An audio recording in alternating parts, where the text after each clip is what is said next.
Situs Keraton Ratu Boko adalah keraton sebuah kerajaan, bukan candi.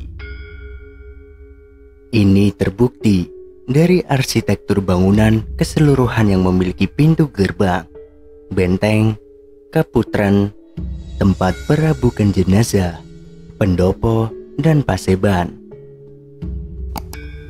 Di tempat ini kita juga bisa melihat adanya pemandian, taman keraton, dan alun-alun keraton.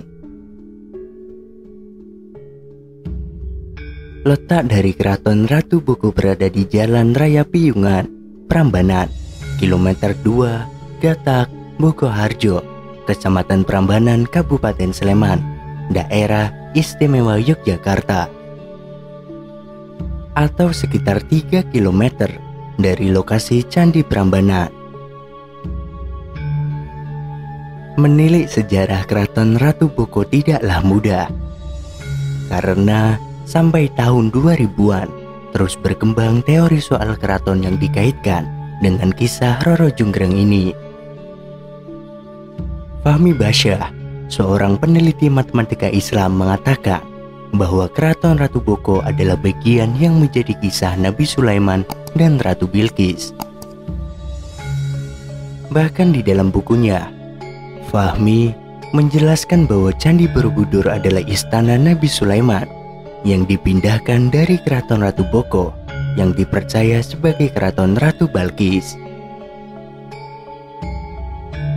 Pada penelitiannya, Fahmi bahkan meyakini bahwa negeri Sabah yang disebut dalam kisah Nabi Sulaiman dan Ratu Balqis sesuai dengan kondisi geografis Wonosobo,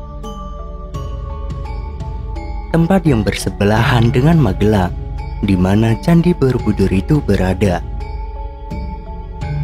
Negeri Sabah ini menurutnya bahkan membentang dari Yogyakarta hingga Wonosobo di selatan dan utara, dan Boyolali hingga Kulon Progo di timur dan di barat. Meski sempat mengejutkan, namun penelitian yang ditulis menjadi buku Borobudur dan Peninggalan Nabi Sulaiman ini tidak membuat gaduh dan cenderung mereda seiringnya waktu. Fahmi Basyah sendiri tidak menerbitkan buku lanjutan soal penelitiannya itu, sehingga satu-satunya versi yang mengaitkan antara Borobudur, Keraton Ratu Boko, dan Ratu Balqis hanya bukunya itu. Berbeda dengan versi Fahmi Basyah yang mengidentikan Ratu Boko dengan Ratu Balqis, justru para sejarawan Jawa, Ratu Boko adalah seorang pria yang berpawakan besar, dan karena gagahnya, kerasnya, keberaniannya, sering dianalogikan sebagai Buto, dan lebih dikenal dengan Prabu Boko. Prabu Boko memiliki seorang putri yang sangat cantik yang bernama Roro Jonggrang. Meski kerajaannya di bawah kekuasaan Kerajaan Pengging, namun karena Prabu Boko dikenal keras dan diktator, maka ia melakukan pemberontakan dengan tujuan ingin menguasai Kerajaan Pengging. Bersama dengan Pati Kupolo, Prabu Boko melakukan perang terbuka dengan pasukan Kerajaan Pengging.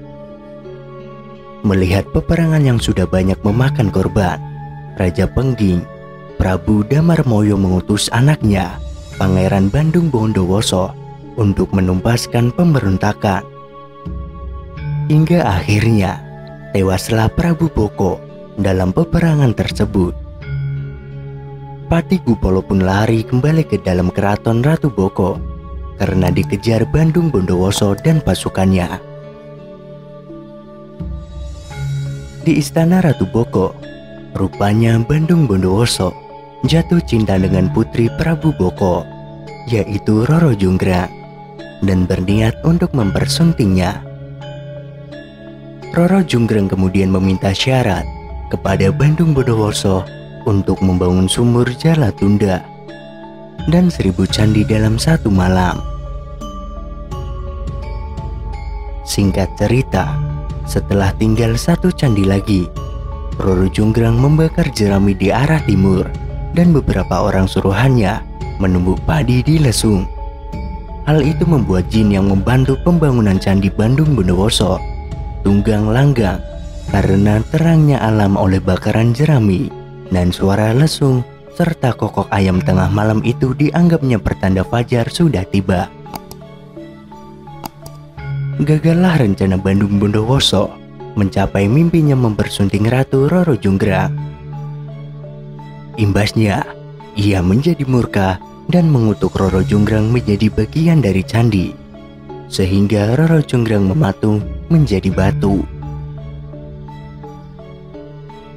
Bukti sejarah yang ada di Keraton Ratu Boko, Prasasti Abhayagiri, menjadi salah satu bukti otentik sejarah penggunaan keraton. Dalam prasasti disebutkan, seorang tokoh bernama Tejapura Napane Panamkarana yang dikenal sebagai Rangkai Panangkarana 746 sampai 784 Masehi yang merupakan Raja Mataram kuno. Minimnya catatan sejarah Jawa pada masa kini mengakibatkan adanya dua penafsiran soal Raja Mataram kuno ini. Ada yang berasumsi bahwa Rangkai Panangkaran berasal dari Wangsa Sailendra atau Buddha, dan juga ada yang mengatakan berasal dari Wangsa Sanjaya atau Hindu. Namun, dalam prasasti Abhayagiri disebutkan soal kawasan wihara di atas bukit yang dinamakan Abhayagiri Wihara atau wihara di bukit yang bebas dari bahaya. Rangkai Panangkaran mengundurkan diri sebagai raja karena menginginkan ketenangan rohani dan memusatkan pikiran pada masalah keagamaan. Salah satunya dengan mendirikan wihara yang bernama Abhayagiri pada tahun 792 Masehi yang dikenal dengan Keraton Ratu Boko ini. Dari prasasti tersebut dapat disimpulkan bahwa Rangkai Panangkaran menganut agama Buddha. Terlebih ada bukti arca Dhyani Buddha di keraton tersebut yang menarik.